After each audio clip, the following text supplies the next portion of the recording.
Hi friends, ಇವತ್ತು ನಮ್ಮ ಹತ್ರ ಅದು ಸ್ಪ್ಲೆಂಡರ್ ಪ್ಲಸ್ ಗಾಡಿನ ಆಟೋಲಿ ಹತ್ರ ಬಂದು ಇಳಿಸಿದ್ರಲ್ಲ, ಆ ಗಾಡಿ ಫುಲ್ ಬಟ್ಟಿ ಪೇಂಟ್ ಆಗಿ ಬಂದೈತಿ. ಎಲ್ಲ ಬಿಚ್ಚಿ ಎಲ್ಲ ಪೇಂಟಿಂಗ್ ಕಳಿಸಿದ್ವಿ, ಎಲ್ಲ ಬಂದೈತಿ ಈಗ ಆಲ್ರೆಡಿ. ಈಗ ಇದನ್ನಿಷ್ಟು ಫಿಟ್ಟಿಂಗ್ ಮಾಡಬೇಕು. ನಾವು ಎಲ್ಲ ಜೆನ್ಯೂನ್ ಪಾರ್ಟ್ಸ್ ಹಾಕ್ತೀವಿ. ಯಾವುದೇ ಗಾಡಿ ಇದ್ರೂ ನಾವು ಎಲ್ಲ ಜೆನ್ಯೂನ್ ಪಾರ್ಟ್ಸ್ ಹಾಕ್ತೀವಿ. ಇದು ಕೇಳ ಟೈಪ್ ಮಾಡಿಫೈ ಆಗ್ತೈತಿ. ಇಂಥದ್ದು ಕೇಳ ಹ್ಯಾಂಡಲ್ ಹಾಕ್ತೀವಿ, ಆಮೇಲೆ ಕೇಳ ಮಿರರ್ ಹಾಕ್ತೀವಿ, ನಾವು ಕೇಳ ಇಂಡಿಕೇಟರ್ ಹಾಕ್ತೀವಿ. ಆಮೇಲೆ ನಾವು ಏನೋ ಹಾಕಿದ್ರು ಜೆನ್ಯೂನ್ ಪಾರ್ಟ್ಸ್ ಹಾಕ್ತೀವಿ ನೋಡ್ರಿ. ಎಲ್ಲ ಹೀರೋದು, ಆಮೇಲೆ ರಿಮ್ ಸೆಟ್ಟಿಂಗ್ ಹೀರೋದು, ಎಲ್ಲ ಪ್ರತಿಯೊಂದು ಸಾಮಾನು ಹೀರೋದು ಹಾಕ್ತೀವಿ.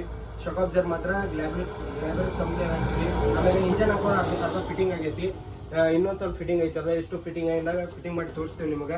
ಆಮೇಲೆ ಇದ್ದಾಗ ಇಲ್ಲಿ ಇನ್ನೊಂದು ಸಾಮಾನು ಬಾಕ್ಸ್ದಾಗ ಅದಾವು, ಅವನ್ನ ಓಪನ್ ಮಾಡಿ ಇಡ್ಬೇಕಂತ ಹೇಳಿದ್ರೆ ಇಲ್ಲೆಲ್ಲ ಜಾಗ ಇಲ್ಲ. ಅದ್ರ ಸಂಬಂಧ ನಾವು ಆಮೇಲೆ ಮೋಟರ್ ಕಂಪ್ನಿಯದ್ದು ಇಂಜನ್ ಹಾಕ್ತೀವಿ. ಯಾವ್ದೋ ಗಾಡಿ ಇಂಜನ್ ಕೆಲಸ ಮಾಡಿಸಿದ್ರು ಮೋಟೋಲದ್ದು ಹಾಕ್ತೀವಿ. ಈ ಟೈಪ್ ಎಲ್ಲ ಬಟ್ಟಿ ಪೇಂಟ್ ಕೆಲಸ ಮಾಡ್ತೀವಿ ನಾವು. ನಿಮಗೂ ಈ ಥರ ಮಾಡಿಸೋದಿತ್ತು ಅಂದ್ರೆ ಅನ್ನಿಗೆರೆಗೆ ಬರ್ರಿ. Indian two wheeler garage bus